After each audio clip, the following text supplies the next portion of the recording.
بسم اللہ الرحمن الرحیم۔ السلام علیکم ناظرین، ایک نئی اور دلچسپ ویڈیو کے ساتھ آپ کو خوش آمدید کہتے ہیں۔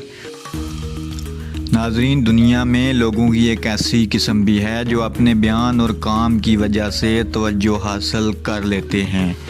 یہ جو دل میں آئے بیان زبان پر لے آتے ہیں اور جو من چاہے وہ کر دیتے ہیں۔ اگر عالمی سربراہان مملکت میں ایسے افراد کو تلاش کیا جائے تو ان میں ایک نام برازیل کے صدر کا ہے۔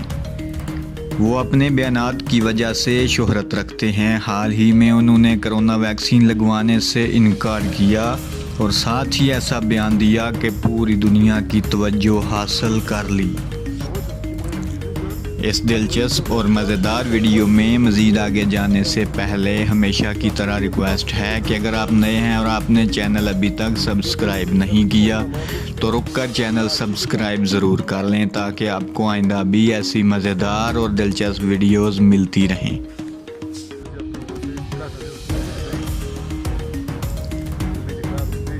ناظرین، عالمی خبر رساں ادارے کے مطابق برازیل کے صدر نے دواساز امریکی کمپنی فائزر کو تنقید کا نشانہ بناتے ہوئے کہا کہ مذکورہ کمپنی نے ویکسین کو سائیڈ ایفیکٹس سے پاک قرار دیا ہے۔ اس کا مطلب ہے کہ اگر کوئی ویکسین لگانے کے بعد مگرمچھ بن جائے تو کمپنی ذمہ دار نہیں ہوگی۔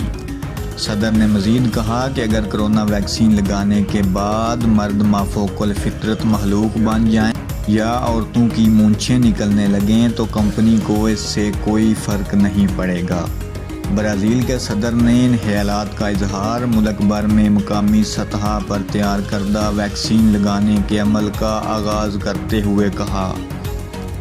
صدر نے مقامی سطح پر تیار کردہ ویکسین کو لگانا ہر شہری پر لازم قرار دیا ہے، تاہم انہوں نے خود ویکسین لگانے سے پہلے ہی انکار کر دیا تھا۔